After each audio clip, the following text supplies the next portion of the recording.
สองรอบสองผลกันพี่ผมว่ากันน้อยหนาน้องถ้าได้ก็ได้ทีก็ทีรับมันก็ต้องมีครูมีค่ายแต่สารพัดก็ถือกันพี่น้องไอ้ลูกทุนนับปืนใจนะเจ้าโอ้ยนี่แหละมันถึงแอลพันยูนี่เฮ้ยเอาพี่น้องเบิ่งเอาเด้อขี่ได้กับงามกับเบิ่งขาวบักเพื่อถูดำถูขาวมวยกันนี่เฮ้ยมื่อนี้สาวบักเพื่อมาถูกคนเดินสบายพี่น้องเอาอย่า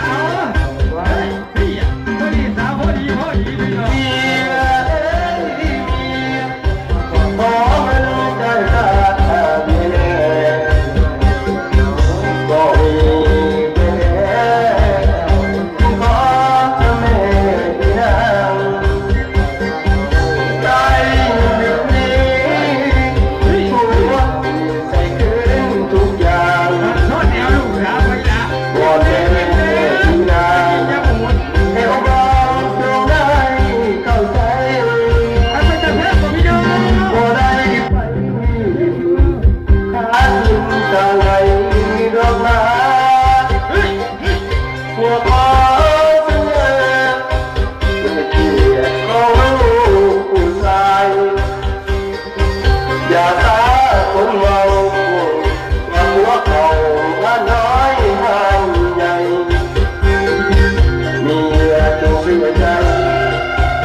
บาดีทุกท่านกันสิบังเอลให้ดีๆเด้อเสียนางวันกับน้องวันคนละกอดพี่น้องเอลให้ดีผู้นั้นเสียหายเอามันนักลาบันรอบนี่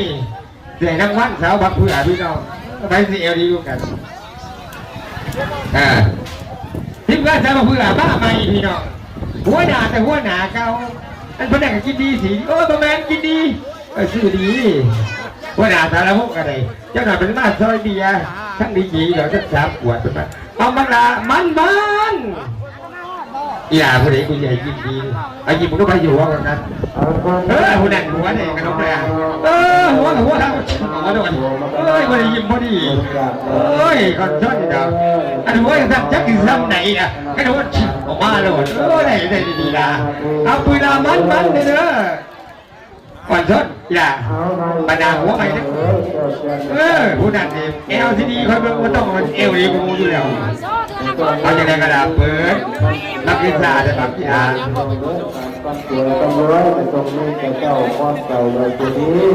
โอ้ยที่หนูจะไปใส่เมื่อกี้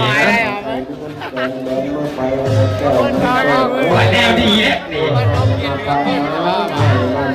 ยาว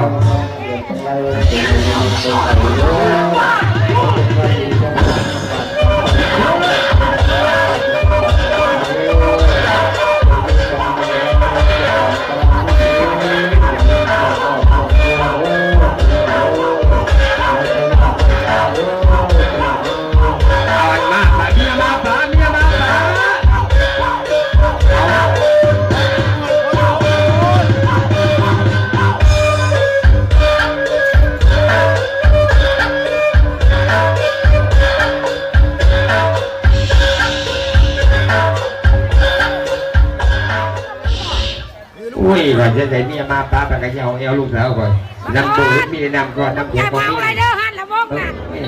อันเอลหัวกินอยากข้ามก็ยังสะดุดอยู่บางอยากข้ามก็หัวอีกบางเอลอยากเรียกบางลาออกเนี่ยโอ้ยนับอย่างมาหาน้ำก่อนให้กูอยากมากูอยากขายนี่จะไม่ขายนะจะไม่เอาเนี่ยกูก็มาไหวแล้วด่ามาหาน้ำก่อนให้กูเนี่ยเราต้องไปพี่น้องน้อทั้งดีงานเราดูดีเจ้า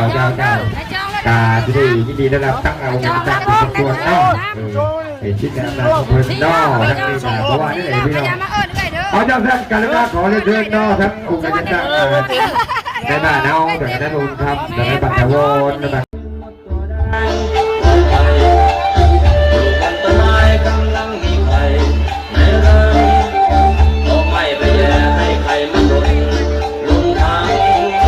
บางทีในรังอาจมีแม่ไข่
ติดถึงงานหนองเดียวเนาะ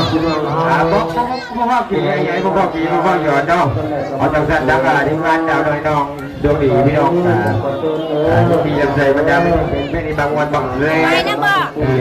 อาจารย์วันนี้ทั้งถึงงานดาวน้อยดีเนาะเขา